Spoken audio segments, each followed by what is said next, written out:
தேவனுக்கே மகிமையும் கனமும் உண்டாகட்டும். இந்த இடத்துல கூடி வந்திருக்கிற யாவரையும் ஏசப்பாவி நாமத்தில் வாழ்த்துகிறேன். பரலோகத்தின் தேவன் உங்களை ஆசீர்வதிப்பாராக. ஹல்லேலூயா. இந்த புது வருடத்தில் புதிய கிருபைகளினால, புதிய அபிஷேகத்தினால, புதிய ஆசீர்வாதத்தினால தேவன் உங்களை நிரப்புவாராக. ஹல்லேலூயா. தேவனுக்கு மகிமை உண்டாகட்டும். எடுத்துக்கொள்ளலாம் சங்கீதம் 91. சங்கீதம் 91.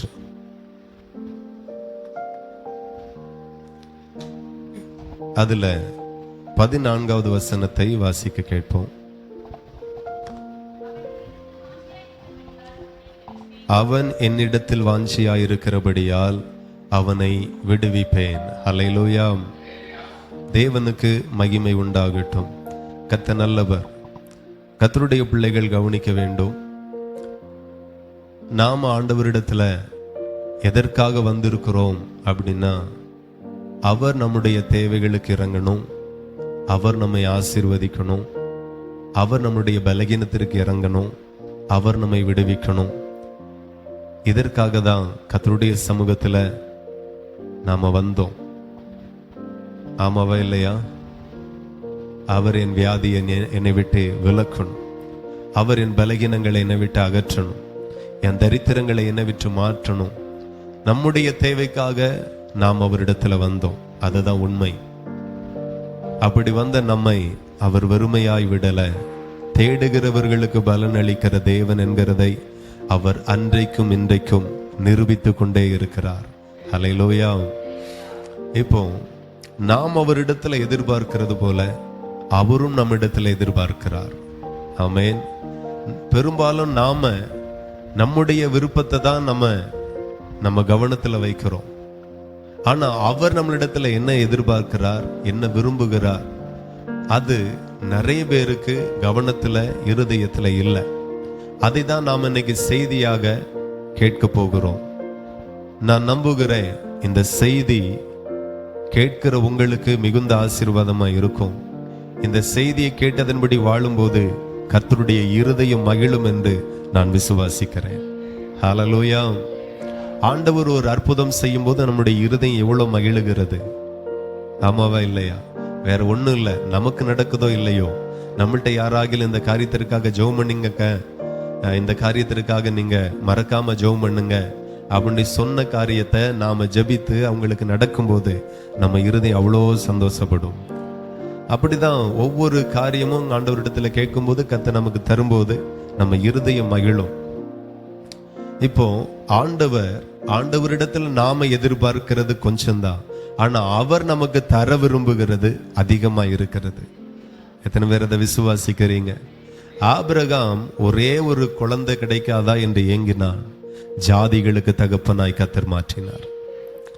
ஆமா, அவனுடைய ஆஸ்தி இந்த பூமி தாங்க கூடாததா இருந்துச்சா, அவ்வளோ கர்த்தர் பெருக பண்ணினார். அப்போ நாம விரும்புகிறது கொஞ்சம்தான், ஆனா ஆண்டவர் நமக்கு தர விரும்புகிறது மிகவும் அதிகம். அந்த அதிகத்தையும் அந்த ஏராளத்தையும் இந்த வருடத்தில் கர்த்தர் உங்களுடைய கரத்துல கொடுப்பாராக. நம்புகிறவர்கள் கரங்களை தட்டி தேவனை மகிமைப்படுத்துங்க. ஹல்லேலூயா. இப்ப தேவனுடைய பிள்ளைகள் கவனிங்க. நான் விரும்பி ஆண்டவரிடத்துல போகிறேன், அவர் என் விருப்பத்திற்கு இறங்குகிறார். இதே சேம் டைம் அவர் என்ன விரும்புகிறார் அதை நீங்க கவனிக்கணும். ஏதாச்சும் உங்கள்கிட்ட விரும்புகிறார் ஆண்டவர்? அவர் என்ன எதிர்பார்க்கிறார்? சும்மா எதையும் ஆண்டவர் இந்த பூமியில வேஸ்ட்னு சொல்ல எதையும் சிருஷ்டிக்கல. ஆமென். மரம் அழகானது, பட்டை பார்க்கும்போது சுமாரா தான் இருக்கும். இலை நல்லது, கனி நல்லது, பூ நல்லது, பூல இருக்கிற தேன் நல்லது, இப்படி எல்லாமே நல்லது தான். ஆனா சில மரத்தினுடைய பட்டையை பாருங்க, கொஞ்சம் ஒரு மாதிரி வெடிச்சு கீறி ஒரு மாதிரி அசிங்கமா இருக்கும். அதை கூட வேஸ்டா படைக்கல. அதை அப்படியே அடர்த்தி பார்த்தா உள்ள நிறைய நுண்ணுயிர்கள் இருக்கிறது. சோ அதனுடைய அடைக்கலமாக அதை படைத்திருக்கிறார். இப்படி இந்த பூமியில எதையும் ஆண்டவர் வேஸ்டாக படைக்கல. அப்படி ஒரு மரத்தினுடைய பட்டையை கூட வேஸ்டாக ஆண்டவர் படைக்கல அப்படின்னா ஆண்டவர் அவரை போல, அவருடைய சாயலை போல, அவருடைய உருவத்தை போல உங்களையும் என்னையும் சிருஷ்டித்தாரானால் நம்மளை குறித்து இருக்கிற திட்டமும் நோக்கமும் எவ்வளவு பெரியதா இருக்கும். ஹல்லேலூயா. ஒவ்வொரு வேரை குறித்தும் ஒவ்வொரு திட்டம் இருக்கிறது, ஒவ்வொரு வேரை குறித்தும் ஒவ்வொரு சித்தம் இருக்கிறது. இன்னைக்கு நாம ஆசீர்வதிக்கப்பட்டது கொஞ்சம்தான். ஆனா கர்த்தர் நமக்கு தரக்கூடிய ஆசீர்வாதம், தர விரும்புகிற ஆசீர்வாதம் மிக அதிகமானது, மிக அதிகமானது. அந்த மிக அதிகமான ஆசீர்வாதத்தை அவர் எப்பொழுது தருவார், எப்ப தருவார் என்கிறதை தான் ஆண்டவர் இன்றைக்கு பேச போகிறார். இப்போ இந்த இடத்துல நம்ம வாசிக்கிறோம், ஆண்டவருடைய வார்த்தை சொல்லுகிறது, அவன் என்னிடத்தில் வாஞ்சியாய் இருக்கிறபடியால் அவனை விடுவிப்பேன். ஹல்லேலூயா. அப்போ எப்போ ஆண்டவர் விடுவிக்கிறார் ஒரு மனுஷனை, அந்த மனுஷன் எப்போ ஆண்டவர் மேல வாஞ்சியா இருக்கிறானோ அப்பொழுது அவர் ஆசீர்வதிக்கிறார். இன்னைக்கு நாம நிறைய விரும்புகிறோம், எனக்கு ஒரு நல்ல வீடு கிடைச்சிராதா, நல்ல வேலை கிடைச்சிராதா, ஒரு சென்ட்ரல் கவர்மெண்ட் வேலை கிடைச்சிராதா, அட்லீஸ்ட் ஒரு ஸ்டேட் கவர்மெண்ட்ல ஆகிலும் ஒரு வேலை கிடைச்சிராதா, எவ்வளவு கஷ்டப்பட்டு படிச்சேன், எவ்வளவு நாள் ஜெபம் பண்ணினேன், இப்படி நிறைய விருப்பங்கள் நம்முடைய இருதயத்தில் இருக்கிறது. நான் சொல்லுகிறேன், நீங்க விரும்புகிறதை காட்டிலும் அவர் உங்களை ஆசீர்வதிக்கணும்னு விரும்புகிற விருப்பமே மிக அதிகமாக இருக்கிறது. அதுல எந்த மாற்றமும் இல்லை. கர்த்தர் நிறைவாய் தர விரும்புகிறார். ஆனால் ஆண்டவர் எதன் அடிப்படையில் செயல்படுகிறார், எதன் அடிப்படையில் அவர் கொடுக்கிறார். இன்னைக்கு நம்ம வீட்டிற்கு, நம்மளுடைய வீட்டில் வேலை செய்யக்கு ஒரு கொத்தனாரை கூப்பிடுறோம், ஒரு எலக்ட்ரிஷியனை கூப்பிடுறோம், அவருக்கு சாயங்காலம் போகும்போது 1000 ரூபாய் கூலி கொடுக்கிறோம் அப்படின்னா எதன் அடிப்படையில் கொடுக்கிறோம்? சும்மா காலையிலே சாப்பாடு பாக்ஸ் எடுத்துட்டு வந்து உங்க வீட்டில் வந்து இருந்துட்டு ஒரு வேலையுமே செய்யாம மதியானம் 1 மணி ஆன உடனே கையை கழுவிட்டு சாப்பிட்டுட்டு படுத்து தூங்கிட்டு மறுபடியும் சாயங்காலம் போறாரு அப்படின்னா கண்டிப்பா போச்சுல 1000 ரூபாய் கொடுக்க முடியாது. அவர் கொத்தனாரு தான், வீட்டுல வேலை இருக்கு, ஆனா வேலை செய்யல. செய்யாததுனால அவர் வருவாரு போவாரு, வருவாரு போவாரு, ஆனா கூலி கிடைக்காது. அப்போ ஆண்டவரும் என்னை குறித்தும் உங்களை குறித்தும் அவருக்கு ஒரு மகா திட்டம் இருக்கிறது. அந்த திட்டத்தை நாம புரிந்து கொண்டு நாம தினந்தோறும் செயல்படுவோமே ஆனால் அவர் கொடுக்கிற ஆசீர்வாதத்தை உங்க கைகள் பெற்றுக்கொள்ளும். அவர் கொடுக்கிற சமாதானத்தை நீங்கள் பெற்றுக்கொள்ளுவீர்கள். அவர் கொடுக்க விரும்புகிற ஆசீர்வாதத்தை இந்த பூமியில நீங்களும் உங்க தலைமுறைகளும் சுதந்தரிக்கும். அதுல மாற்றமே இல்லை. இந்த இடத்துல ஆண்டவர் சொல்லுகிற, அவன் என்னிடத்தில் வாஞ்சியா இருக்கிறபடியினால் அவனை நான் விடுவிப்பேன். எனக்கு நிறைய காரியத்துல விடுதலை இல்லாம இருக்கு. காரணம் என்ன? ரகசியம் என்ன? பிரச்சனை? நாம சில நேரத்துல விடுதலை வராட்டா என்ன தெரியுமா நினைக்கிறோம்? அவ மேலதான் சந்தேகமா இருக்கு. அவ தான் ஏதோ பண்ணிட்டா, இவன் தான் எல்லாத்துக்கும் காரணம், இவன் தான் ஏதோ மந்திரம் பண்ணிட்டான், ஏதோ சேவனை வச்சுட்டான். இப்படி அடுத்த நபரை நாம கண்காணிக்கிறோம். நான் சொல்லுகிறேன், அப்படியே சேவனை வைத்தாலும் மந்திரம் பண்ணினாலும் இஸ்ரவேலுக்கு விரோதமாய் மந்திரமும் இல்லை, குறி சொல்லுதலும் இல்லை என்று சொன்னவர் உங்களுக்கு விரோதமாய் இருக்கிற மாந்திரிக கிரியைகளை கர்த்தர் உடைப்பார். எத்தனை பேர் விசுவாசிக்கிறீர்கள்? நான் சொல்லுகிறேன், எந்த தீங்கும் உங்களை அணுகாது. இஸ்ரவேலை காக்கிறவர் ஒருவர் இருக்கிறார். அவர் நம்மை காப்பார், தூங்காமல் காப்பார், உறங்காமல் காப்பார். அதை நீங்க நம்புங்க. அப்போ ஒரு விடுதலை என் வாழ்க்கையில வரல அப்படின்னா நம்ம நல்லா ஜெபத்துல கவனம் செலுத்துகிறோம். ஒருவேளை நான் நல்லா ஜெபிக்கல, அதனால இப்படி இருக்கோ. ஒருவேளை நான் சபைக்கு சரியா போகல, அதனால இப்படி இருக்கோ. உபவாச ஜெபங்கள் ஆராதனை நான் சரியா பங்கெடுக்கல, அதனால இப்படி இருக்கோ. இந்த மாதிரியான காரியத்துல நம்ம கவனம் செலுத்துகிறோம். ஆமாவா இல்லையா? நான் சொல்லுகிறேன், இதையும் சரிபடுத்துங்க. இதுக்கு மேலேயும் ஒரு திட்டம் இருக்கிறது, அதுலயும் நீங்க கவனம் செலுத்துங்க. அப்படி நீங்க செய்யும் போது கர்த்தர் உங்களுக்கு செய்கிற அந்த மகிமையான காரியத்தை நீங்க சீக்கிரமாய் காண்பீர்கள். ஹல்லேலூயா. நம்ம வாழ்க்கை பயங்கரமாய் மாற போகிறது. நம்புறீங்களா? நம்ம சூழ்நிலை பயங்கரமாய் மாற போகிறது. அதுதான் உண்மை. இரத்தத்தை சிந்தி ஒரு தேவகுமாரன் உங்களையும் என்னையும் மீட்பாரானால் சாதாரண ஒரு வாழ்க்கையை வாழும்படி அல்ல, அசாதாரணமான ஒரு வாழ்க்கை வாழும்படிதான் தேவகுமாரன் எனக்காக அடிக்கப்பட்டு இரத்தத்தை சிந்தி ஜீவனையே கொடுத்திருக்கிறார். நான் ஐஸ்வர்யவானாக, அவர் தரித்திரமானார். ஆனாலும் நம்ம சாதாரணமான வாழ்க்கை வாழுகிறோம். தரித்திரத்திற்கு கொஞ்சம் உயர்வாய் வாழுகிறோம், அவ்வளவுதான். ஏதோ அந்நாடு ஓடுவது, ஏதோ இருக்கிறோம்.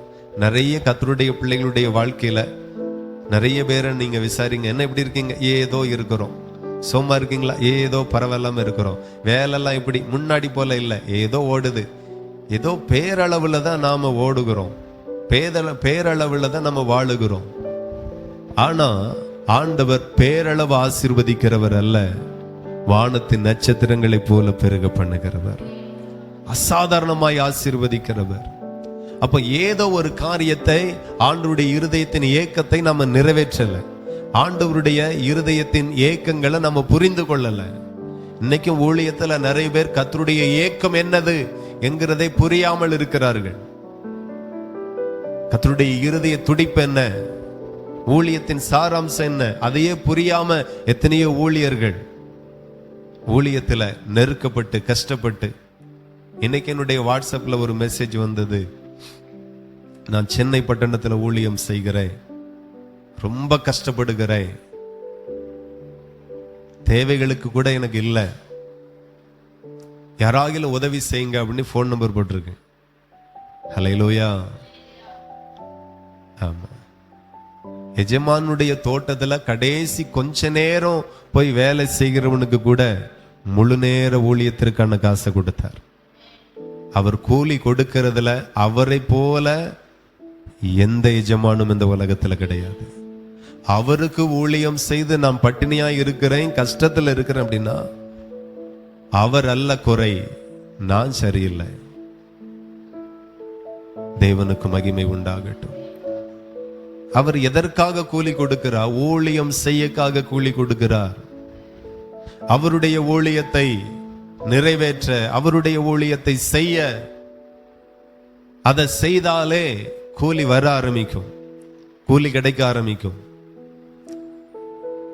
நீங்க பாத்தீங்கன்னா ஆண்டவர் எதற்காக சவுலை அபிஷேகம் பண்ணி ராஜாவாய் வைத்தார்?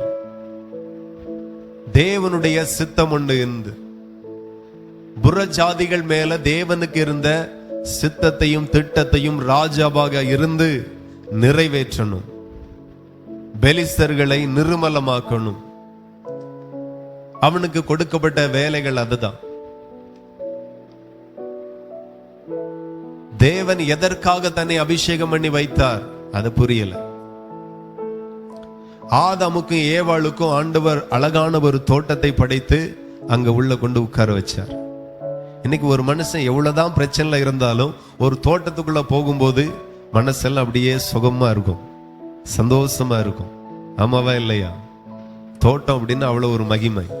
நல்ல நிழல், நல்ல மரம், செடி, கொடி, நல்ல துறவு, நல்ல தண்ணீர், நீர்வளம், உள்ள போனாலே அவ்வளவு சந்தோஷமா இருக்கும். ஒரு நல்ல வாழ்க்கையை ஏன் கொடுத்தார்?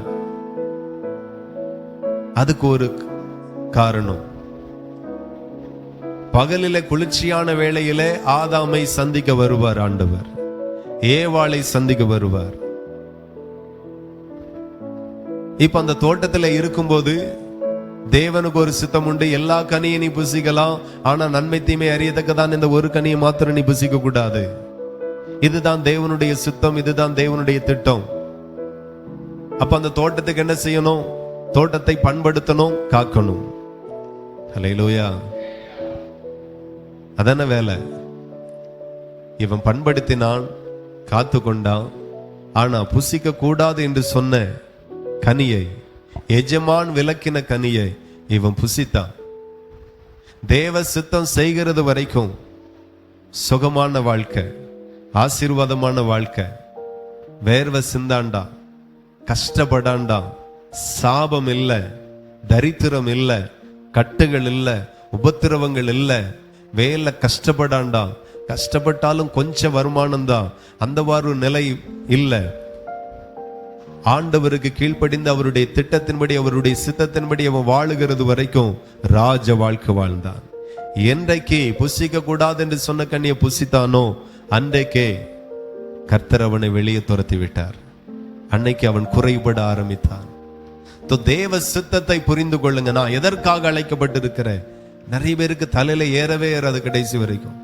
எதற்காக அழைத்திருக்கிறார்? எதற்காக என்னை அபிஷேகித்திருக்கிறார்? ஊழியனாக எதற்காக வேறு பிரித்திருக்கிறார்? விசுவாசியாக கர்த்தர் என்னை ஏன் அபிஷேகம் பண்ணி இருக்கிறார்? ஒவ்வொருவர் மேலையும் ஒரு தேவனுடைய திட்டம் இருக்கிறது. ஆண்டவருடைய வசனம் சொல்லுகிறது, இந்த ஜனத்தை எனக்காக ஏற்படுத்தினேன், இவர்கள் என் துதியை சொல்லி வருவார்கள். ஹல்லேலூயா.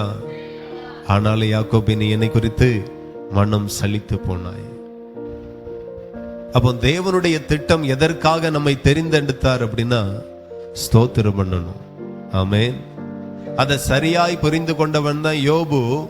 தன்னுடைய 10 பிள்ளைகளை இழந்தாலும், ஒரே நாள் இழந்தாலும், தன்னுடைய ஆஸ்திகள் எல்லாம் ஒரே நாள் இழந்தாலும், தன்னுடைய வேலைக்காரர்கள் எல்லாம் ஒரே நாள் இழந்தாலும், கர்த்தர் கொடுத்தார், கர்த்தர் எடுத்தார், கர்த்தருடைய நாமத்திற்கு ஸ்தோத்திரம் என்று கர்த்தரை துதிக்க ஆரம்பித்தான்.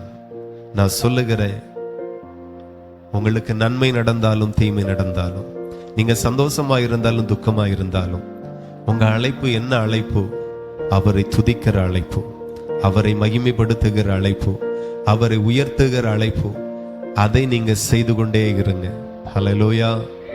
எத்தனை பேர் செய்வீங்க? இந்த துதிகளின் நடுவில் தான் கர்த்தர் வாசம் பண்ணுவாரா? ஆமாவா இல்லையா? துதிகளில தான் கர்த்தர் வாசம் பண்ணுவார். அப்போ கர்த்தர், நான் துதிக்கிறேன், வீடுகளில் இருந்து துதிக்கிறேன், சபையில இருந்து துதிக்கிறேன், என் வாகனத்துல இருந்து துதிக்கிறேன் அப்படின்னா என் வீட்டுக்குள்ள வரும்போது துதிகளின் மத்தியில தான் அவர் வருவார். நான் தூங்கிட்டு இருக்கும் போதல்ல, துதிக்கும் போது. துதி கர்த்தரை வரவேற்கிறதுக்கு அடையாளம். நான் எதற்காக சிருஷ்டிக்கப்பட்டிருக்கிறேன், என்ன நோக்கம், நான் என்ன செய்யணும், அதை ஒரு தேவனுடைய பிள்ளைகள் சரியாய் புரிந்து கொள்ளுவார்கள். ஆனால் நான் சொல்லுகிறேன், நீங்கள் ஆபிரகாமிலும் ஆசீர்வதிக்கப்படுவீர்கள், ஈசாக்கிலும் நீங்கள் ஆசீர்வதிக்கப்படுவீர்கள், நிச்சயமாய் யாக்கோபிலும் நீங்க பெருகி இருப்பீர்கள். தேவ சித்தத்தை சரியாய் புரிந்து கொண்ட ஒருவரும் தரித்திரத்தில் இருந்ததில்லை, ஒருவரும் நெருக்கத்தில் இருந்ததில்லை. ஒவ்வொருவரையும் கர்த்தர் விருத்தி அடைய பண்ணினார். ஹல்லேலூயா. இன்னைக்கு ஆதாம் தன்னுடைய ஆசீர்வாதத்தை இழந்து, ஏதேன் தோட்டத்தை இழந்து, அந்த மகிமையான வாழ்க்கை இழந்தது ஒரே ஒரு காரணம் தான். தேவ சித்தத்தை புரிய தெரியல, புரிஞ்சிக்க தெரியல, புரிஞ்சு வாழ தெரியல. ஆண்டவர் ரொம்ப நல்லவர். ஆண்டவர் நம்ம மேல ரொம்ப பிரியமா இருக்கிறார். ஹல்லேலூயா. ஏதேன் தோட்டத்தில் ஆதாமை தேடி வர்றார். அவருக்கு தெரிஞ்சிட்டு, நான் புசிக்க கூடாதுன்னு சொன்ன கனிய ஆதாம் புசிச்சிட்டான், மனைவியும் புசிச்சிட்டா அப்படின்னு தெரியும். நம்ம ஒரு காரியம் நம்ம பிள்ளைகளை குறித்து கேள்விப்பட்டா வீட்டுக்கு வரும்போதே வாசல்லே கத்திட்டு வருவோம். ஹல்லேலூயா. ஆமா, எனக்கெல்லாம் சில நேரம் காலையில வெளியே போயிட்டு மதியானம் வரும்போது கேள்விப்படும், பிள்ளைகள் இன்னைக்கு ஸ்கூல் போவேல, உடம்புக்கு முடியாம தான் போகல, ஆனாலும் வாசல்லே கத்திட்டு வருவேன். ரொம்ப கஷ்டமா இருக்கும், ஏதோ ஒரு டென்ஷன் ஆயிரும். ஆனா ஆண்டவர் பாருங்க, ஏதேன் தோட்டத்திற்குள்ள வரும்போது பாவம் செஞ்சிட்டாங்கன்னு தெரியும், ஆனாலும் ஆண்டவர் கடிந்து கொள்ளல, திட்டல, மிரட்டல. ஆதாமே, நீ எங்கே இருக்கிறாய்? ஹல்லேலூயா. ஆமா, நீங்க தான் அவருக்கு ரொம்ப முக்கியம். எத்தனை பேர் புரிஞ்சுக்கிங்க? இந்த இடத்துல வந்திருக்கிற ஒவ்வொரு பேரும் தேவனுக்கு ரொம்ப முக்கியமானவர்கள். ஒருவேளை நான் என் குடும்பத்திற்கு அப்பிரயோஜனமானவனா இருக்கலாம், நான் இந்த இந்தியா தேசத்திற்கு அப்பிரயோஜனமானவனா இருக்கலாம், இந்த ராதாபுரத்திற்கு நான் அப்பிரயோஜனமானவனா இருக்கலாம். ஆனால் என்னை உண்டாக்கின என் தேவனுக்கு மிகவும் முக்கியமானவன், மிகவும் பிரயோஜனமானவன். அப்படிதான் கர்த்தர் உங்களையும் என்னையும் பார்க்கிறார். ஆகையினாலதான் ஆண்டவர் ஏதேன் தோட்டத்துல வரும்போது, ஆதாமே எங்கப்பா இருக்கிற, எங்க இருக்கிற? நீ என்ன நிலையில இருந்தாலும் கர்த்தர் உன்னை தேடி வருகிறார். ஹல்லேலூயா. காணாமல் போகாத 99 ஆடை குறித்து அவருக்கு துளி அளவும் கவலை இல்லை. காணாமல் போன, வழி தவறி போன, வழி மாறி போன, ஆண்டவரை விட்டு போன, ஆண்டவருடைய மந்தை விட்டு போன அந்த ஒரே ஒரு ஆட்டின் மேலதான் ஆண்டவருக்கு கண்ணு. போனா போட்டு 100 இருக்குது, 99 இருக்கு, ஒண்ணு தானே போனா போட்டுன்னு இல்லை. அதை தேடி போகிற நல்ல மேய்ப்பன் நம்மோடு கூட இருக்கிறார். அவர் தான் இயேசு கிறிஸ்து. ஹல்லேலூயா. அவர் உங்களை இன்றைக்கும் தேடுகிறார். என் சித்தத்தை செய்ய வேண்டிய மகன் எங்கே எங்க எங்க போயிட்டாங்க? என்ன துதிக்க வேண்டியவர்கள் எங்கே? ஜெபிக்க வேண்டியவர்கள் எங்கே? ஹல்லேலூயா. ஆமா, பெருமூச்சு விடுகிறவளுடைய நெத்தியில் அடையாளம் போடு என்று ஆண்டவர் சொல்லுகிறார். அங்கே நடக்கிற அருவருப்புகளை பார்த்து. இந்தியாவில் ஏராளமான அருவருப்புகள் இருக்கிறது. எவ்வளவு பாரம் இருக்கு நமக்குள்ளாக. நம்ம சொந்த தேவைக்காய் கண்ணீர் வடிக்கிறோம். 120,000 பேருக்கு பரிதம்பியாமல் இருப்பேனோ என்று சொல்லி யோனா தீர்க்கதரிசியினிடத்தில் ஆண்டவர் கேட்கிறார். நான் சொல்லுகிறேன், இந்தியாவில் 144 கோடிக்கும் அதிகமான பேர் இருக்கிறாங்க. இந்தியாவுக்காக கர்த்தர் பரிதபியாமல் இருப்பாரோ? ரட்சிக்கப்பட்ட, அபிஷேகம் பண்ணப்பட்ட, ஜெபம் பண்ண தெரிஞ்ச, உபவாசிக்க தெரிஞ்ச, தேவ சமூகத்துல தரித்திருக்க தெரிஞ்ச நீங்க பெருமூச்சு விடாமல் யார் பெருமூச்சு விடுவா? ஹல்லேலூயா. நீங்க தான் பெருமூச்சு விடணும். நமக்கு இப்ப நேரம் இல்லை. இருக்கிற நேரம் எல்லாம் கூறு போட்டு ஒவ்வொரு காரியத்துக்காக வச்சிருக்கோம். இது தூங்குற டைம், இது சாப்பிடுற டைம், இது வேலைக்கு போற டைம். ஆனா ஆண்டவருக்காக என்ன நேரத்தை வச்சிருக்கிறோம்? எவ்வளவு நேரத்தை கொடுக்கிறோம்? நான் சொல்லுகிறேன், தேவனை தேடக்கு ஒரு டைம் இருக்கட்டும். ஹல்லேலூயா. தேவ சித்தத்திற்காக, இந்தியா தேசத்திற்காக திறப்பிலே நிற்கிற ஒரு நாளை முன்குறித்துக்குங்க. சபையில நான் மறுபடியும் சொல்லுகிறேன், வெள்ளிக்கிழமைனா முடிஞ்சா சின்ன சின்ன வேலைக்கு போங்கிறவங்க லீவு போடுங்க, பிரச்சனை இல்லை. அது நல்லது. தேசத்திற்காய் திறப்பிலே நிற்போம், குடும்பத்திற்காய் திறப்பிலே நிற்போம். 144 கோடி ஜனங்கள். வட இந்தியா ஒரு காரியத்திற்காய் ஆயத்தமாகுது. அது விக்கிரக ஆராதனைக்கு ஆயத்தமாகுது. அங்கே பாத்தீங்கன்னா கும்பமேளா என்று சொல்லி ஒரு விசேஷம், பயங்கர கொண்டாட்டமா இருக்கும், பயங்கர பெருவிழாது. அவர்களுக்கு எவ்வளவு பேர் வருவாங்க அப்படின்னு கேட்டா, உண்மையா அப்படின்னு தோணுது, கிட்டத்தட்ட 40 கோடி பேர் வருவாங்கன்னு சொல்றாங்க. ஹல்லேலூயா. இந்தியாவில் பல இடத்துல இருந்து, உலகத்துல பல இடத்துல இருந்து. உங்க தேசம் அப்ப இன்னும் எவ்வளவு பேர் ரட்சகரை அறியாமல் இருக்கிறது. ஹல்லேலூயா. நேற்றுக்கு சுவிசேஷ ஊழியம் திருப்பிரசங்கத்துல போய் நிக்கிறோம், சுசீந்திரம் பக்கம். அப்ப ஏற்கனவே ஒரு முறை 3-4 மாசத்துக்கு முன்னாடி அங்க போய் பேசணும்.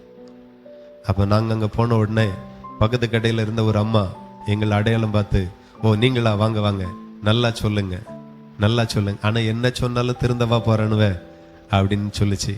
நான் சொன்னோம், யார் திருந்துறாங்களோ இல்லையோ, யாரோ ஒருவர் பேசிதான் நாங்களே திருந்திருக்கோம். ஹல்லேலூயா. அது உண்மை தானே? யாரோ ஒருவர் பேசிதான், பிரசங்கித்து தான் நீங்களும் திருந்திருக்கீங்க. இல்லைன்னா அருண் எல்லாம் நம்ம சபைக்கு வருவானாங்கோ. ஆண்டவருடைய வார்த்தை கேட்டு தான் வாரோம், மனம் திரும்பி வாரோம். அப்ப நாங்க திரும்பி இருக்கோம், நாங்க மனம் திரும்பி இருக்கோம். அதே போல எங்க மூலமாகவும் ஒருத்தராகிலும் மனம் திரும்புவார்கள். ஹல்லேலூயா. நிறைய பேர் நின்னு கேட்டாங்க, நின்னு கேட்டு போனாங்க. கர்த்தர் இந்தியாவுக்கு பெரிய காரியத்தை செய்யணும். ஹல்லேலூயா. தேவன் பெரிய காரியத்தை செய்யணும். சுவிசேஷ ஊழியத்திற்கு அதிகமாய் பாரப்பட்டு ஜெபம் பண்ணுங்க. அந்த ஊழியம் கடினமான ஊழியம். நிறைய பேரால செய்ய முடியாத ஒரு ஊழியத்தை கர்த்தர் நமக்கு, சபைக்கு தந்திருக்கிறார், நமக்கு தந்திருக்கிறார். ஆகையினால வேளன் நியாயம் 2 கிழமைகள்ல நடக்கிறது, மறக்காதுங்க. நான் ஜெபிங்கன்னு சொல்லாட்டாலும் நீங்க ஜெபிக்கணும். ஆமென். இல்ல பாஸ்டர் நான் காலேஜுக்கு போயிட்டேன். காலேஜில் இருந்தாலும் அந்த டைம்ல இன்னைக்கு சுவிசேஷ ஊழியம் பாஸ்டர் டீமோட போயிருப்பாங்க. எங்க இருந்தாலும் ஜெபம் பண்ணுங்க. ஆமென். நீங்க வீடுகளில் இருந்தாலும் அந்த நேரத்தில் ஜெபம் பண்ணுங்க. எவ்வளவு ஜெபத்தோடு ஒரு காரியத்தை செய்கிறோமோ அந்த காரியம் தோல்வி அடைந்ததே கிடையாது. அததான் நாம ஒரு உவமையாய் கர்த்தர் நமக்கு முன்பதாக வைத்திருக்கிறார். எரிகோ விழுந்ததற்கு ஒரு காரணம், 6 நாள் துதியோடும் ஸ்தோத்திரத்தோடும் எக்காலத்தோடும் அப்படியே சுத்தி வராங்க. 7வது நாள் 7 முறை சுத்தி வருகிறார்கள். அந்த எவ்வளவு துதி, எவ்வளவு ஜெபம் ஒரு காரியத்திற்கு முன்பதாக நாம செலுத்தி கொண்டே இருக்கிறோமோ அந்த காரியம் நிச்சயமாய் மகிமையாய் தான் நடக்கும். ஆகவே நல்ல போராடி ஜெபம் பண்ணுங்க.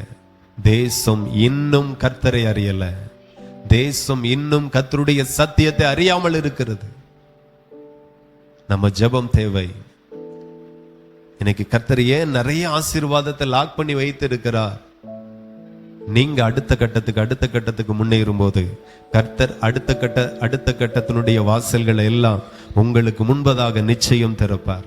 ஹல்லேலூயா. நடக்கிற அருவருப்புகளை பார்த்து சிலர் ரசிக்கிறவர்கள் இருக்கிறாங்க, ஆனா அழுகிறவர்கள் இல்லை, பெருமூச்சு விடுகிறவர்கள் இல்லை. இன்னைக்கும் நிறைய கர்த்தருடைய பிள்ளைகள் ரசிக்கிறார்கள். சினிமாவை ரசிக்கிறார்கள், நாடகத்தை ரசிக்கிறார்கள், தேவையில்லாத ரீல்ஸை பார்த்து ரசிக்கிறார்கள். ரசிக்கிறவர்கள் இன்றைக்கும் விசுவாசிகளா இருக்கிறாங்க, ஆனா பெருமூச்சு விடுகிறவர்கள் இல்லை. நீயோ நடக்கிற அருவருப்புகளை பார்த்து ரசிக்கிற கூட்டம் இல்ல, நடக்கிற அருவருப்புகளை பார்த்து பெருமூச்சு விடுகிற கூட்டம். எந்த கூட்டத்துல இருக்கணும்னே தெரியல, எந்த கூட்டத்துல இருந்து எப்படி இருக்கணும்னு தெரியல. எப்படி ஆசீர்வாதம் வரும், எப்படி வாசல்கள் திறக்கப்படும், எப்படி கீழாகாமல் நாம எப்பொழுது மேலாவோம். சில ஆசீர்வாதம் நம்ம சுதந்திரிக்க முடியாததற்கு அதுதான் காரணம். தேவன் அழைத்த அழைப்பை நம்மளால புரிஞ்சிக்க முடியல, அங்கதான் பிரச்சனை.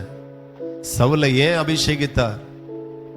தேவனுக்கு எந்த ஜாதிகள் மேல, எந்த புற ஜாதிகள் மேல கோபம் இருக்கிறதோ அதை முழுசா தீக்கணும். அதுதான் தேவன் அவன் அபிஷேகம் பண்ணி வைத்தார். அவனோ தாவீது எங்க இருக்கான்? தாவீது எந்த ஊர்ல ஒளிச்சிருக்கான்?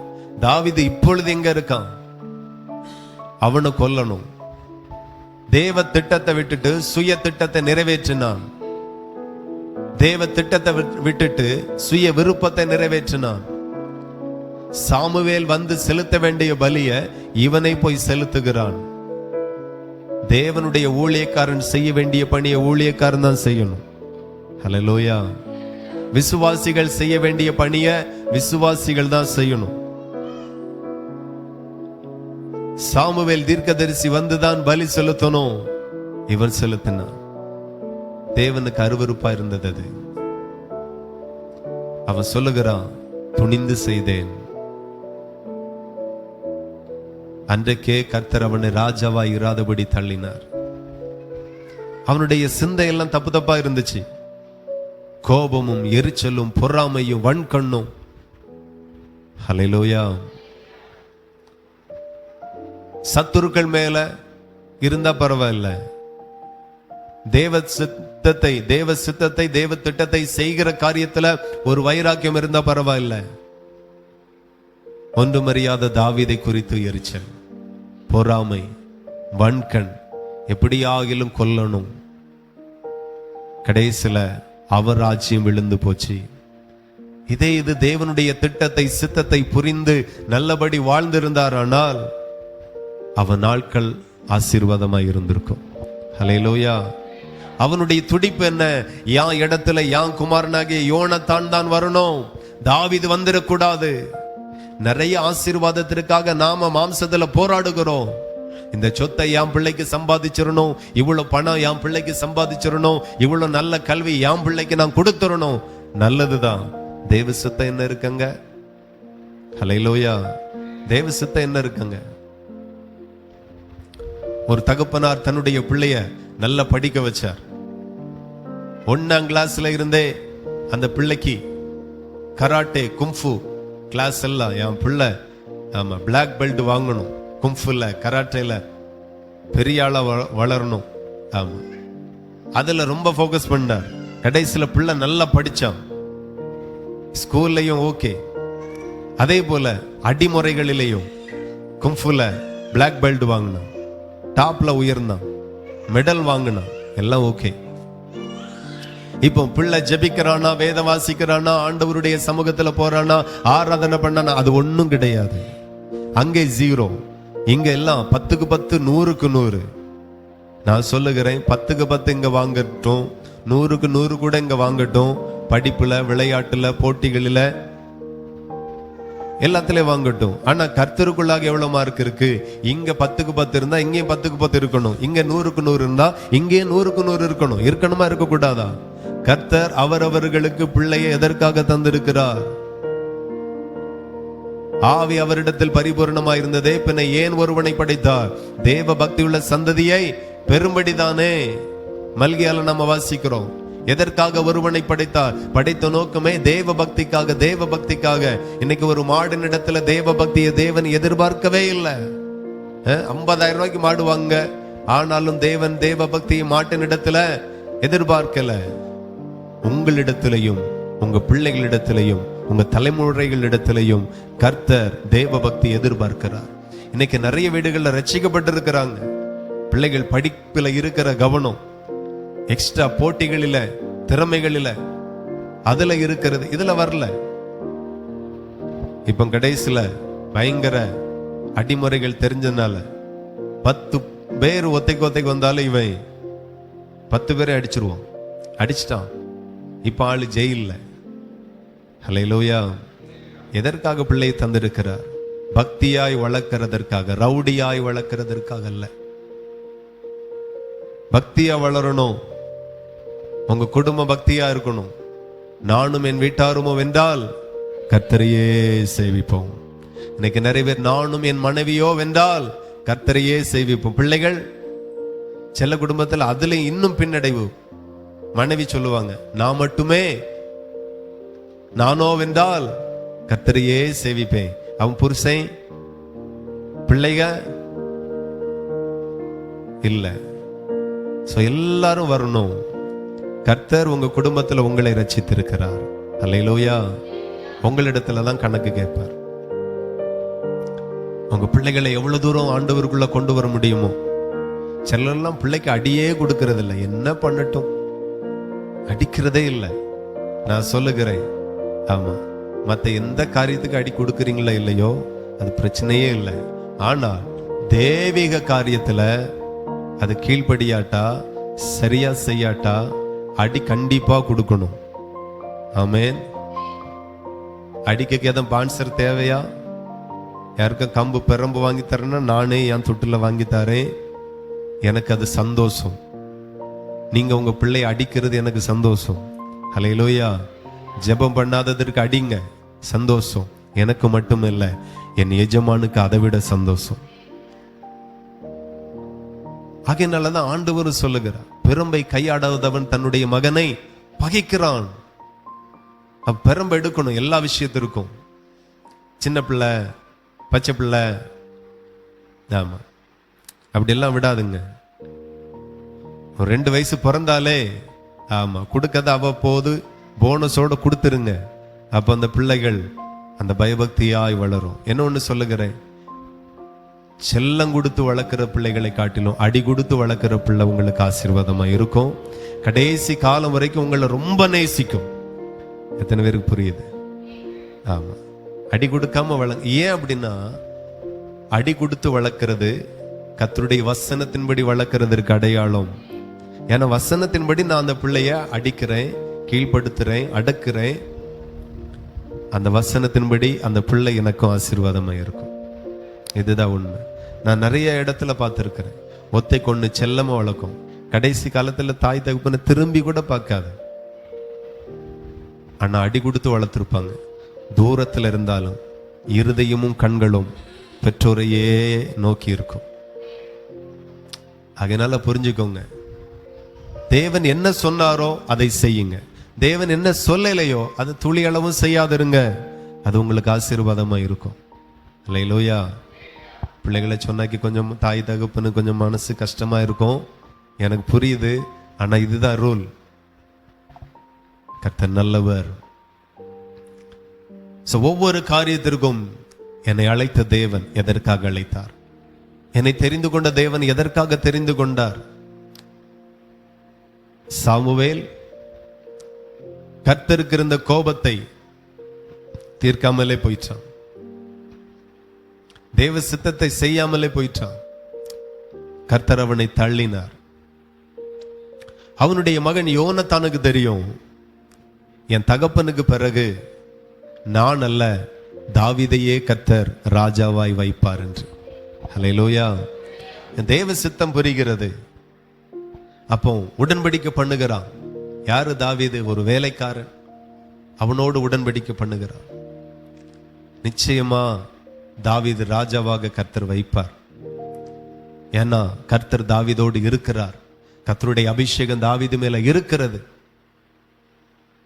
தேவ சித்தமும் தேவ திட்டமும் யோனத்தானுக்கு சரியா புரிஞ்சுது. ஆனா பிரச்சனை எங்கிட்ட அப்படின்னா, தாவீது வனாந்திரத்துல இருந்தான், யோனத்தான் அரண்மனையில இருந்தான். தாவீது தேவ சித்தத்தின்படி எங்க போனோம் கேட்டு கேட்டு போனான். யோனத்தானோ தேவ சித்தத்தையும் கேட்கல, தேவ திட்டத்தையும் அறியல. அவன் தகப்பனோடு போயிருந்தான். கடைசியில நடந்த அந்த ஒரே யுத்தத்துல தகப்பனும் மரித்தான், யோனத்தானும் மரித்தான். ஹல்லேலூயா.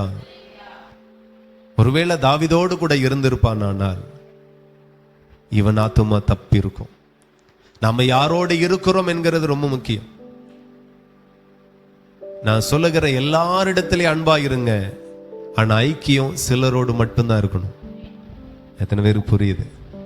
ஆமா, எல்லாரோடு அன்பா இருப்பேன், எல்லாரோடு ஐக்கியமா இருப்பேன், அது கரெக்ட் கிடையாது.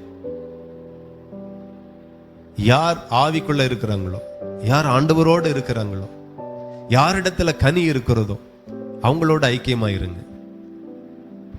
எதனாலே மரத்தை அறியலாம் என்றால், கனிகளால மட்டுமே மரத்தாலே அறியலாம். அது நல்ல மரமா கெட்ட மரமா என்கிறத கனியினால மட்டும் அறியலாம். ஹல்லேலூயா. ஓட மரத்துல ஆப்பிள் கிடைக்குமோ? கிடைக்காது. ஓட மரத்துல ஒண்ணுமே கிடைக்காது, முள்ளுதான் கிடைக்கும். கனியினால மரத்தை அறியலாம். கனி இருக்கிறதா? ரைட். பரலோகத்துக்கு யார் போவா? ஐஸ்வர்யவான் போவானோ இல்லையோ, தரித்திரன் போவானோ இல்லையோ, ஊழியக்காரனும் தீர்க்கதரிசிகளும் போவானோ இல்லையோ, ஆனால் கனி கொடுக்கிற எல்லாரும் போவார்கள். எத்தனை பேருக்கு புரியுது?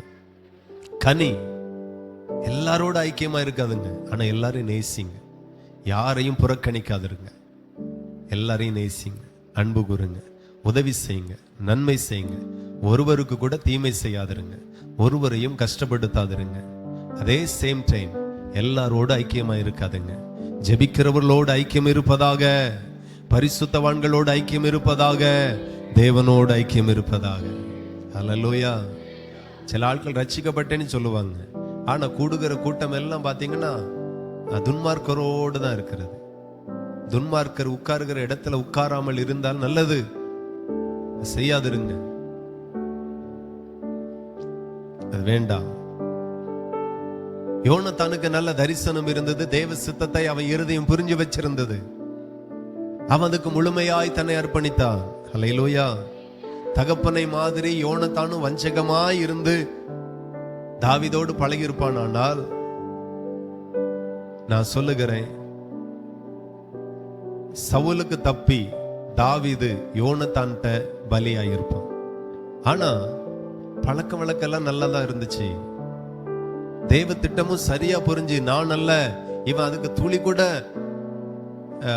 பிரயாசப்படல. ஐயோ, என் இடத்துல தாவீதெல்லாம் ராஜாவா வரப்போறான், அவனுக்கு விரோதமா ஏதாவது செய்யணும் துளி கூட நினைக்கல. அது எவ்வளவு பெரிய பதவி பாருங்க, எவ்வளவு பெரிய மேன்மை பாருங்க. ஆனாலும் தேவ சித்தத்தை புரிந்து கொண்டு, இல்ல இந்த இடத்திற்கு கர்த்தர் என்ன வைக்க விரும்பல, அப்படியே அவன் ஒதுங்கி யாரை வைக்க நினைக்கிறாரோ அவனிடத்துல அன்பா இருந்தான், அன்பு கூர்ந்தான். தன்னுடைய ஆத்துமாவை போல தாவீதை சிநேகித்தான் என்று வேதம் சொல்லுகிறது. எல்லாம் ரைட் தான், ஓகே தான். ஆனா நீ யாரோட ஐக்கியமா இருந்திருக்கணும், யாரோட ஐக்கியமா இருந்திருக்க கூடாது என்கிற அறிவு யோனத்தானுக்கு இல்லாம போச்சு. தகப்பனோடே இருந்தான். கடைசில தகப்பனும் மரித்தான், யோனத்தானும் மரித்தான். வாழ்க்கை முடிஞ்சு போச்சு. தேவ சித்தத்தை புரிந்து நடங்க. அல்லேலூயா. தேவ விருப்பத்தை புரிந்து நடங்க. அங்கதான் விஷயமே இருக்கிறது. அவன் என்னிடத்தில் வாஞ்சியா இருக்கிறபடினால் அவனை நான் விடுவிப்பேன். வாஞ்சையாயிருங்க. அழைப்பில வாஞ்சையாயிருங்க. அழைத்தவர் மேல வாஞ்சையாயிருங்க. அழைப்பின் திட்டத்துல வாஞ்சையாயிருங்க. அல்லேலூயா. ஆமா, நாங்க எல்லாம் ஊழியம் செய்கிறோம் அப்படின்னா இன்ட்ரெஸ்ட்ல இல்ல, அழைத்தவருக்கு உண்மையா செய்கிறோம். ஒவ்வொரு சுவிசேஷ ஊழியத்திலையும் பயந்து நடுங்கிதான் போறோம், சுயத்தை வெறுத்து தான் போறோம். ஆனா அழைத்தவருக்கு அது பிரியம் என்று சொல்லி புரிந்து போறோம், மற்றபடி இல்லை.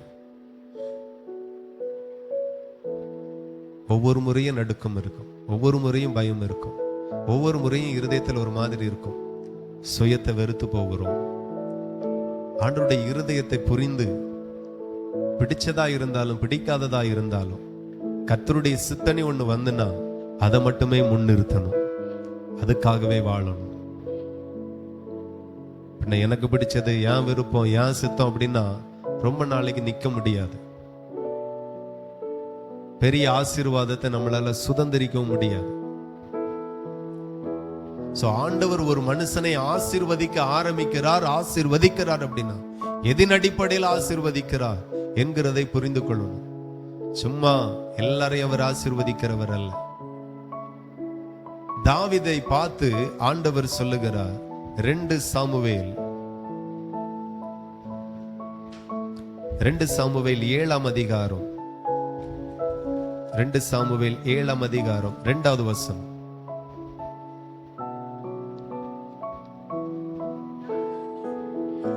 ராஜா தீர்க்கதரிசியாகிய நாத்தானை நோக்கி, பாரும், கேதுரு மரங்களால் செய்யப்பட்ட வீட்டிலே நான் வாசம் பண்ணும்போது தேவனுடைய பெட்டி திரைகளின் நடுவிலே வாசமாயிருக்கிறதே என்றான். ஹல்லேலூயா. தாவீது நல்ல ஒரு வீட்டில குடியிருந்தாலும் அவனுடைய இருதயம் எல்லாம் எங்க இருக்குன்னா, ஐயோ தேவனுக்கு ஒரு நல்ல இடம் இல்லையே, தேவனுக்கு ஒரு நல்ல இடம் இல்லையே, தேவனுக்கு நல்ல ஒரு ஆலயம் இல்லையே. ஹல்லேலூயா. அவனுடைய கவலை எல்லாம் ராஜ்யத்தை குறித்தல்ல, அவனுடைய வீட்டை குறித்தல்ல, அவனை குறித்தல்ல, தேவனை குறித்தே இருந்தது. ஐயோ தேவனுக்கு திரைகளினால உள்ள வீடா? அப்ப ஆசரிப்பு கூடாரம் அப்படித்தானே இருந்து திரைகளினால இருக்கும். எனக்கு நல்ல வீடு ஆண்டவர் தந்திருக்கிறார், ஆண்டவருக்கு ஒரு நல்ல வீடு இல்லையே. எத்தனை பேருக்கு அந்த பாரம் இருக்கிறது? ஹல்லேலூயா. நீங்க ஒரு தோட்டத்தை விரும்புகிறீர்கள், நான் இந்த ஊழியத்துக்கு ஒரு தோட்டத்தை விரும்புகிறேன். ஆமென். ஆமா, ஒரு 4 ஏக்கர் வாங்கி பெருசா சபையை கட்டி 1000 ஆத்துமாக்களை கர்த்தருக்குள்ளாய் நடத்தணும். ஹல்லேலூயா. ஆமா, தேவனுடைய ஊழியம், தேவனுடைய வீடு இந்த சின்ன இடத்திற்குள்ள இருக்கக்கூடாது. அது ஒரு விசாலமான இடத்துல இருக்கணும், அந்த இடம் மகிமையா இருக்கணும். ஹல்லேலூயா. அப்ப தாவீதுனுடைய விருப்பமும் ஏக்கமும், இன்னைக்கு நிறைய பேர் ஊழியம் எப்படியோ இருக்கும், ஆனா தான் நல்லா இருக்கணும்னு விரும்புவாங்க. சில விசுவாசிகள் தான் நல்லா இருக்கணும், ஊழியத்தை குறித்து எந்த கரிசனமும் இல்லை. ஏன்னா ஊழியம் பாஸ்டருடையது, அந்த மாதிரி பார்க்காம ஊழியம் கர்த்தருடையது. ஊழியம் நல்லா இருக்கணும், சபை நல்லா இருக்கணும், அழைக்கப்பட்ட ஊழியக்காரன் நல்லா இருக்கணும். இந்த ஒரு மென்டாலிட்டி நம்ம எல்லாருக்குள்ளாய் வருவதாக. ஹல்லேலூயா. தேவனுக்கு மகிமை. அப்ப தாவீதுக்கு எல்லா ஆசீர்வாதத்தையும் கர்த்தர் கொடுத்திருந்தார். அவனுக்கு ஐயோ ஆண்டவருக்கு ஒரு நல்ல வீடு இல்லையே, நல்ல ஒரு ஆலயம் இல்லையே, நமக்கு கேதுருக்களால செய்யப்பட்ட சூப்பரான வீடை தந்திருக்கிறாரு, ஆனா ஆண்டவர் நம்ம எந்த இடத்துல வச்சிருக்கிறோம் அப்படிங்கிற ஒரு உணர்வு அவனுக்குள்ள இருந்துட்டே இருந்தது. அதனால்தான் வசனம் சொல்லுகிறது, அவன் என்னிடத்தில் வாஞ்சியா இருக்கிறபடியால் அவனை நான் விடுவிப்பேன். ஹல்லேலூயா. சும்மா ஆசீர்வதிக்கிற தேவன் அல்ல, பேருக்கு ஆசீர்வதிக்கிற தேவனும் அல்ல. அவர் ஒருவனை ஆசீர்வதித்தால் மகிமையாய் ஆசீர்வதிப்பார். இந்த ஆசீர்வாதத்தின் மகிமையை வேற மாதிரி இருக்கும். ஆனா அதை நாம எப்பொழுது பெற்றுக்கொள்வோம் அப்படின்னா, அவருடைய இருதயத்தை புரிந்து கொள்ளுங்க. உங்க இருதயம் அவருடைய இருதயமாய் மாறட்டும். திருமணத்துல ஒரு கணவனும் மனைவியும் ஈருடல் ஓர் உயிராய் மாறுகிறது போல கர்த்தருக்குள் ஒரே ஆவியில அவரோடு இசைந்திருங்கள். ஹல்லேலூயா. அவர் நம்முடைய மணவாளன். அவருடைய இருதயத்தின் ஏக்கமே நமக்கு மண்டையில ஏறல அப்படின்னா அவர் அடுத்த கட்டத்திற்கு உயர்த்த மாட்டார். ஹல்லேலூயா. பிள்ளைகளுக்குன்னு சொல்லி ஒரு மெச்சூரான ஒரு வயசு வரும். அப்போ நாம அந்த பிள்ளைகளுக்கு எல்லாத்தையும் கொடுப்போம். சொத்தை எழுதி கொடுப்போம், பணத்தை கொடுப்போம், அந்த பிள்ளைகள் நம்பி லட்சங்களை கொடுப்போம். பேங்க்ல போட்டு வா, சொத்தை முடி, ஏதாவது ஒண்ணுக்கு கொடுப்போம். ஆனா அந்த மெச்சூர் வராத 35 வயசான பிள்ளையா இருந்தாலும் அவனை நம்பி எதுவுமே கொடுக்க மாட்டோம். எம்மா அவனுக்கா? அவன் பொறுப்பே இல்லாதவன். அவன் பொறுப்புங்கிறதே கிடையாது. அவன்கிட்ட 1 லட்சம் ரூபாய் கொடுத்தாலும் அடுத்த மணி நேரத்துல இருக்காது. என்ன செஞ்சாலும் அவனுக்கு இருக்காது. அவன் அப்படியே இருக்கிறது நல்லது. ஆனா பெற்றோருடைய இருதயத்தை புரிந்து, பாரங்களை புரிந்து, திட்டங்களை புரிந்து அழகாய் செயல்படுகிற பிள்ளைகள் தகப்பனிடத்தில் இருந்து ஏராளம் தாராளம் பெற்றுக் கொள்ளுவார்கள். ஹல்லேலூயா. ஈசாக்குக்கு ஆபிரகாம் தன்னுடைய சுதந்திரமான எல்லாத்தையும் கொடுத்தான். ஆனா மற்ற பிள்ளைகளுக்கோ சில நன்கொடைகளை கொடுத்து அனுப்பிட்டான். ஹல்லேலூயா. ஆமா, அதே போலதான் தாவீது தேவன் மேல வாஞ்சையா இருந்தான். அதனாலதான் தேவன் சொல்லுகிற தாவீது என் இருதயத்துக்கு ஏற்றவன் என்று. அவனை சிங்காசனத்துல உட்கார வச்சாலும், அரண்மனையில சுகமா உட்கார வச்சாலும், அவன் தேவனுக்கென்று எதையாக செய்யணுங்கிற ஏக்கம். அப்ப தீர்க்கதரிசியின் இடத்துல சொல்லுகிறான். தீர்க்கதரிசியும் உங்க விருப்பத்தின்படி செய்யுங்கன்னு போயிட்டாரு. ஆனால் ஆண்டவர் பேசுகிறார், நீ அல்ல, உன் குமாரன் எனக்கு ஆலயத்தை கட்டுவான். தன்னுடைய சித்தத்தை அவனுக்கு வெளிப்படுத்தினார். ஆனாலும் சும்மா இருக்கல. ஆலயத்துக்கு தேவையான பொருட்களை நான் சம்பாத்தியம் பண்ணி வைப்பேன். அவருடைய திட்டத்திற்கு தேவையானதை நான் சவதரித்து வைப்பேன், சம்பாதித்து வைப்பேன். அதை செய்தார். தேவன் மேல அவ்வளோ அன்பு. ஆகையினாலதான் ஆண்டவர் சொல்லுகிறார், உன் முழு இருதயத்தோடும், உன் முழு ஆத்மாவோடும், உன் முழு பலத்தோடும் யாரிடத்தில் அன்பு கூறணுமா? கர்த்தரிடத்தில் அன்பு கூற வேண்டும். ஹல்லேலூயா. உலகத்தையும் உலகத்தில் உள்ளவைகளிலேயும் அன்பு கூறாதிருங்க. அது யாராயிருக்கட்டும், பெற்றெடுத்த பிள்ளையாயிருக்கட்டும்.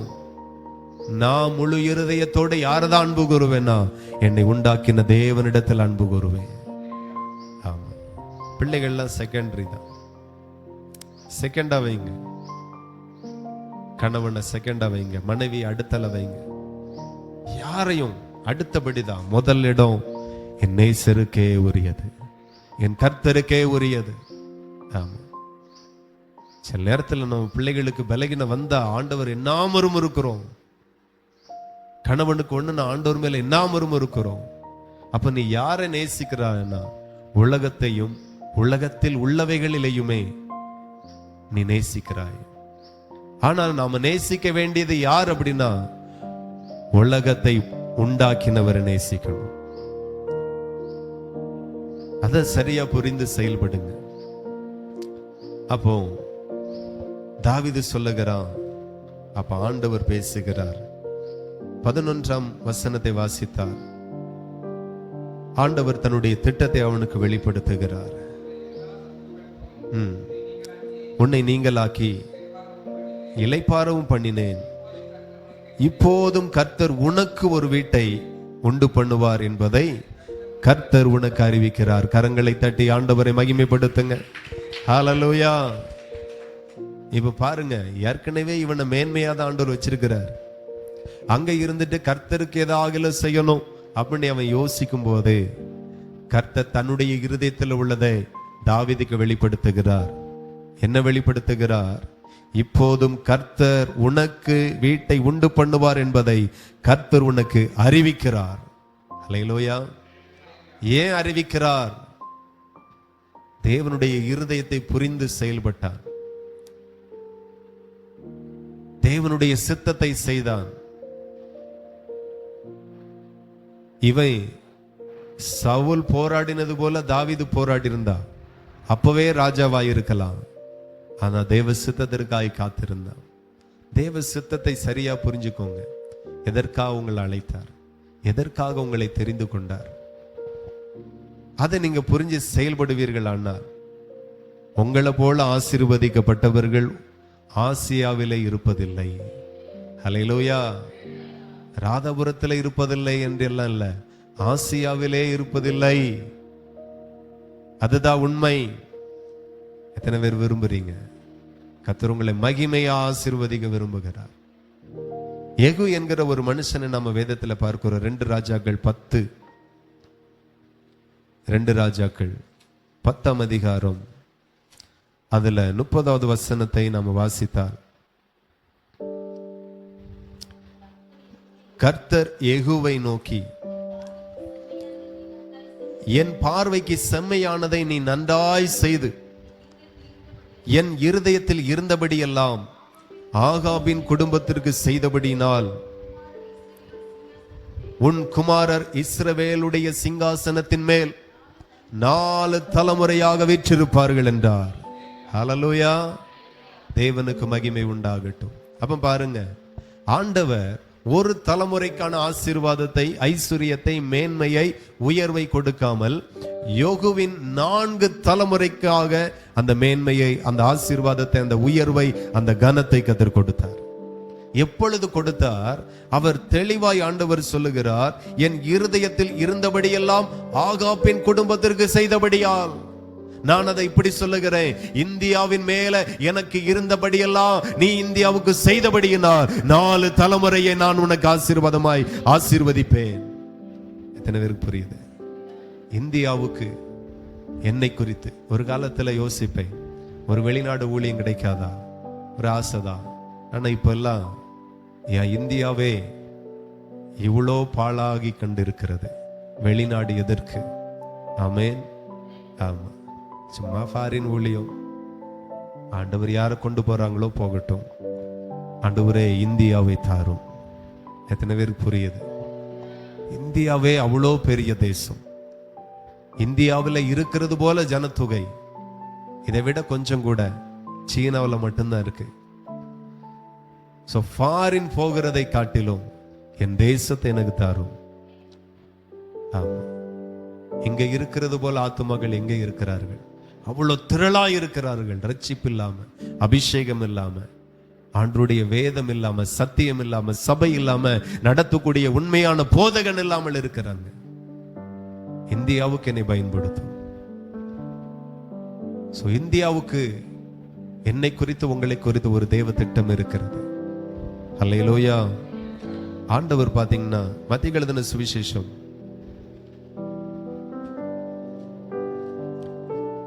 28ஆம் அதிகாரம் 19வது வசனம். மத்தேயு 28:19. ஆகையால் நீங்கள் புறப்பட்டு போய் சகல ஜாதிகளையும் சீசராக்கி பிதா, குமாரன், பரிசுத்த ஆவியின் நாமத்தினாலே அவர்களுக்கு ஞான ஸ்நானம் கொடுக்கணும். அல்லேலூயா. இப்ப இந்தியாவின் மேல ஆண்டவருக்கு என்ன சித்தம் அப்படின்னா, சீசர்களுக்கு சொல்லுகிறார், நீங்க புறப்பட்டு போய் சகல ஜாதிகளையும் சீசராக்கிரு. அல்லேலூயா. ஆமா, விசுவாசிகள் ஆக்காத, பக்தன் ஆக்கிறாத. இன்னைக்கு நிறைய சபைகள் பக்தனாக, விசுவாசிகளாக வரக்கூடிய ஜனங்களை மாத்துகிறது. ஆனா ஆண்டவருடைய சித்தம் என்னன்னா, சபையில வரக்கூடியவர்களை விசுவாசிகளாக மட்டுமல்ல, பக்தனாக மட்டுமல்ல, சீசனாக, சிசியாக நீ அவர்களை மாற்று. இதுதான் என்னுடைய இருதயத்தின் ஏக்கம் என்று ஆண்டவர் வெளிப்படுத்துகிறார். அல்லேலூயா. ஆகவே ஆராதனைக்கு காலையிலையும் சாயங்காலம் ஓடுகிறதை பார்க்கிறோம். அதையும் செய்யுங்க. சுவிசேஷத்தை செய்யுங்க, சுவிசேஷ பணியை செய்யுங்க, சுவிசேஷ ஊழியத்தை செய்யுங்க. நம்ம ஸ்தாபனத்தின் முன்னாள் தலைவர் சொல்லுவாரா இப்படி, ஒன்னு நீ போ, இல்லைன்னா அனுப்பு. அல்லேலூயா. எத்தனை பேருக்கு புரியுது? ஒண்ணு நீங்க போகணும், இல்லைன்னா நீங்க அனுப்பணும். அதை கண்டிப்பா செய்யணும். உங்களால முடியலையா, போகிறவங்களுக்கு தேவை என்னத அதை கொடுத்து அவனை அனுப்பு. ஆகையினாலதான் நிறைய சபைகள்ல பாத்தீங்கன்னா விசுவாசிகள் அதற்காக ஜெபித்துட்டு என்னால முடியல, என்ன செலவு, ஒரு நாள் சுவிசேஷ ஊழியம் நாம மாசத்துல 8 முறை செய்கிறோம், அந்த ஒரு நாள் செலவு என்னது, அது என்னுடைய பங்கு இவ்வளோ அப்படிங்கறது நீங்க கொடுத்து அவங்கள போங்க. இப்ப நம்ம ஸ்தாபனத்துல அநேக இடத்துல மிஷினரி ஊழியங்கள், ஒரு மிஷினரியை தாங்குங்கள் 3500 ரூபாய் 3000 ரூபாய் கொடுத்தால ஒரு பணித்தளத்தை தாங்கலாம். இப்படி எல்லாம் நல்ல திட்டத்தை வைத்து தேசத்தை சுதந்திரிக்கக்கூடிய வழிகளை இன்றைக்கும் ஸ்தாபனமும் சபையும் செயல்பட்டு கொண்டே இருக்கிறது. ஹல்லேலூயா. அப்ப இதெல்லாம் தேவனுடைய இருதயத்தின் துடிப்பு, இருதயத்தின் ஏக்கம். உங்களால முடியும். ஒரு சினிமா தியேட்டரை சபையாய் மாற்ற உங்களால முடியும். ஒரு இடத்துல இருந்து டார்கெட் பண்ணுங்க, இந்த ஸ்தாபனம் அல்லது இந்த கூடாரம், இந்த சினிமா தியேட்டர் என்னுடைய தேவனுடைய ஆலயமாய் மாறணும். எத்தனை பேர் விரும்புறீங்க? என்னுடைய விருப்பம் எல்லாம் என்ன தெரியுமா?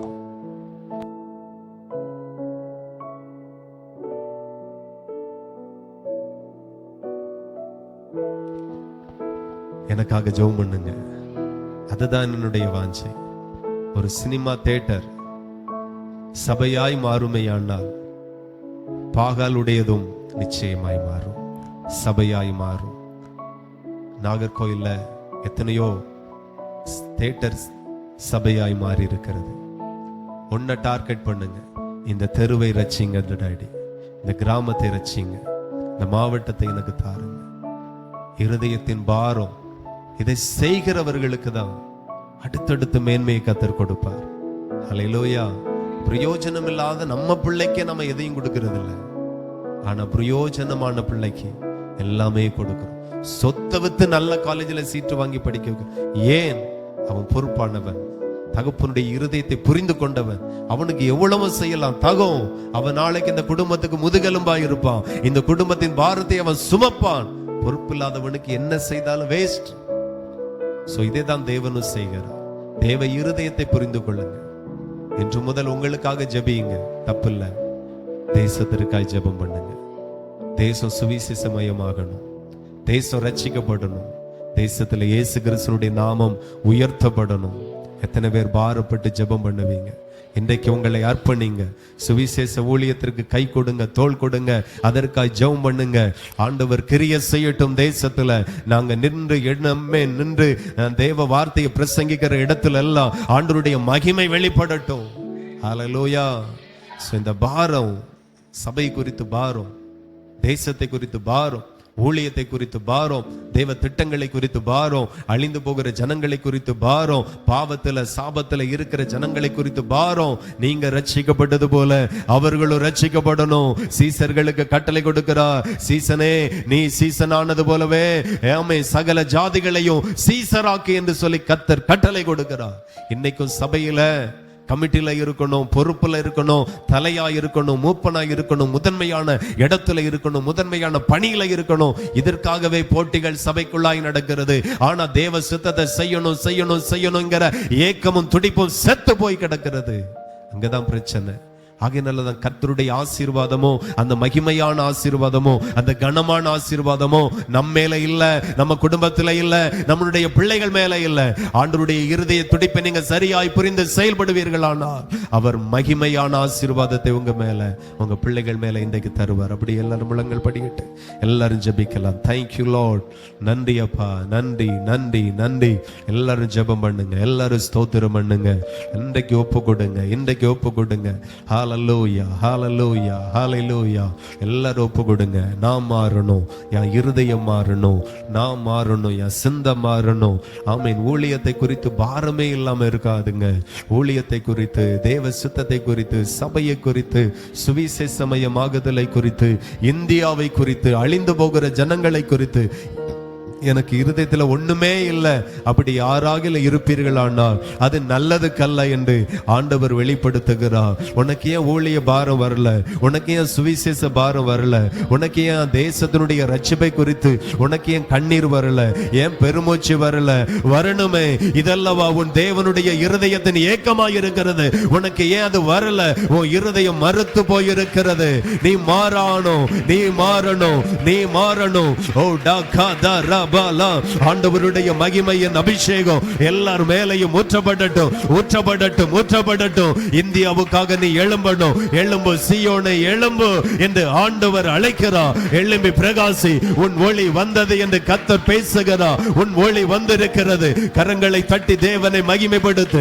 என் இருதயம் மாறணும். ஆண்டவருடைய விருப்பத்தை புரிந்து கொள்ளணும். ஆண்டவருடைய ஏக்கங்களை புரிந்து கொள்ளணும். ஆண்டவருடைய சித்தத்தை புரிந்து கொள்ளணும். ஆண்டவருடைய திட்டத்தை நான் நல்லா புரிந்து கொள்ளணும். எனக்கு அந்த கிருபை, என் குடும்பத்துக்கு அந்த கிருபை, என் மனைவிக்கு அந்த கிருபை, என் தாய்க்கு அந்த கிருபை, என் தகப்பனுக்கு அந்த கிருபை. ஆமென், ஹalleluya. அந்த கிருபைகளை பெருக பண்ணுங்கப்பா. ஆமென், அந்த கிருபைகளை பெருக பண்ணுங்க. திறப்பில நின்று ஜெபிக்கிறவர்களா என் தேவன் என்னை மாற்றுவீராக. செயல்படுகிற ஒரு நல்ல மகளாக மாற்றுங்க. நல்ல ஒரு சீசனாக சிசியாய் மாற்றுங்க. ஓ ரபா ஷடா தரா, ஹalleluya. எழும்பணும், பிரகாசிக்கணும். என் தேசத்துல ஊழியம் வளரணும், சபைகள் வளரணும், ஆண்டவரின் நாமம் மகிமைப்படணும். உதவி செய்யுங்க தகப்பனே, உதவி செய்யுங்க. ஆண்டவர் என்ன பயன்படுத்தணும், ஆண்டவர் என் மூலமாய் செயல்படணும், ஆண்டவர் என் மூலமா கிரியை செய்யணும். பாரம் உங்களுக்குள்ளாய் வருவதாக. ஹல்லேலூயா. ஒருவன் எனக்கு ஊழியம் செய்தார், பிதாவானவர் அவனை கனம் பண்ணுவார் என்று வசனம் சொல்லுகிறது. கர்த்தர் நிச்சய மகளே உன்னை கனப்படுத்துவா. நிச்சய மகனே கர்த்தர் உன்னை கனப்படுத்துவா. கர்த்தருடைய ஏக்கத்தை புரிந்து நீ நெல்லு, நீ ஜெபம் பண்ணு, நீ உபவாசி, நீ கர்த்தருக்கு ஊழியம் செய். கர்த்தர் உன்னை மிகவும் ஆசீர்வதிப்பார். கர்த்தர் உன்னை மிகவும் பெருக பண்ணுவார்.